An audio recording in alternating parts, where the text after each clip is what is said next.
I am often quoted as saying, fathers will father in the way they were fathered. Imagine if you were a passerby and you heard someone make that comment, fathers will father in the way they were fathered.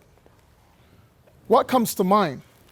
For some of you, you probably think about the amazing men that you've come across who have taught their children how to be socially active, how to be compassionate for others, and how to the value of work. Some of you may think about men who had amazing faith and have taught their kids about how amazing it is to have a fantastic relationship with God. But some of us, our minds go automatically to those among us who are fatherless, the unfathered, those who have never had the presence of a committed, nurturing, loving father.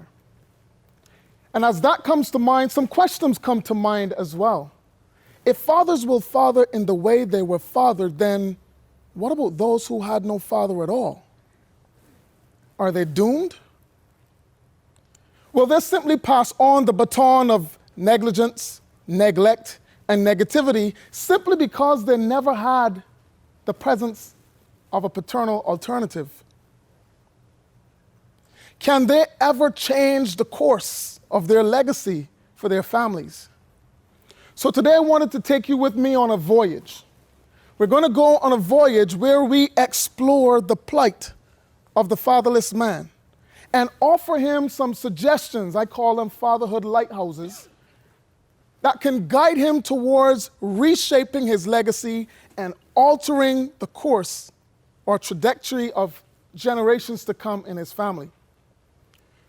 Now, many before me have studied this topic, and they have primarily approached it from a quantitative nature.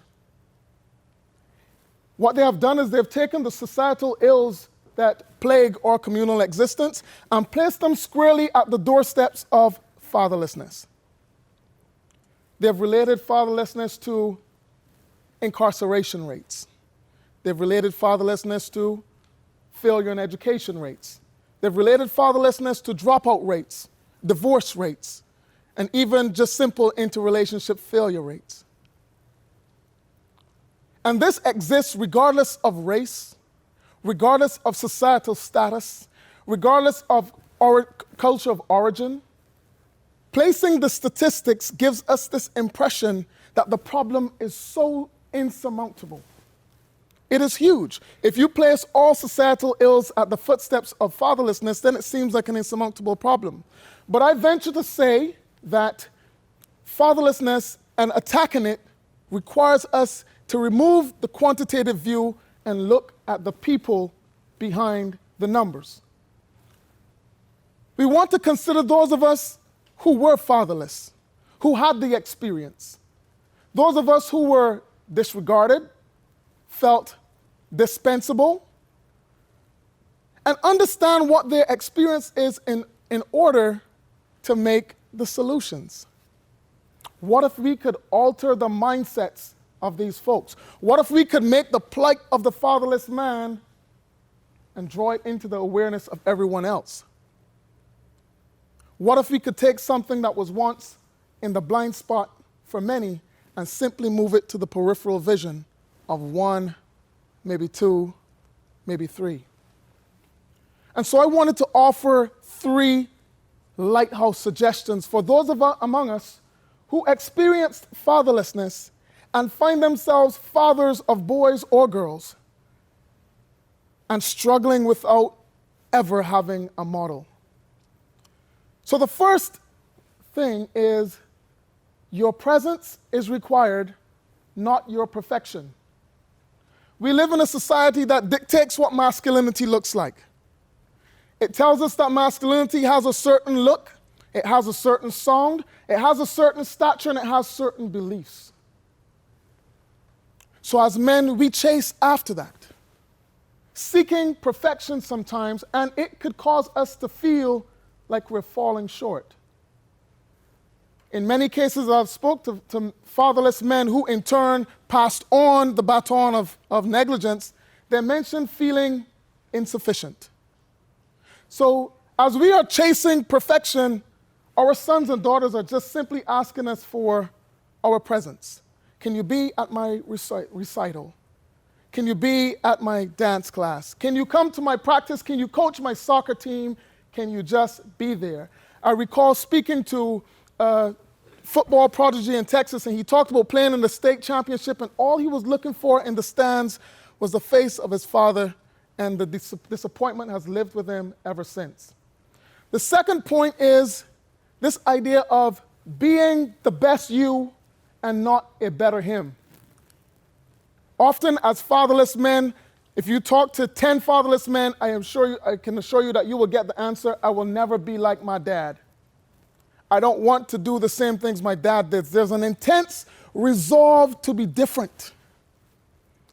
And I remember in motorcycle school, as I was going through the cones, I fell doing about 15 miles an hour, and the coach ran over and he said to me, "What were you looking at?"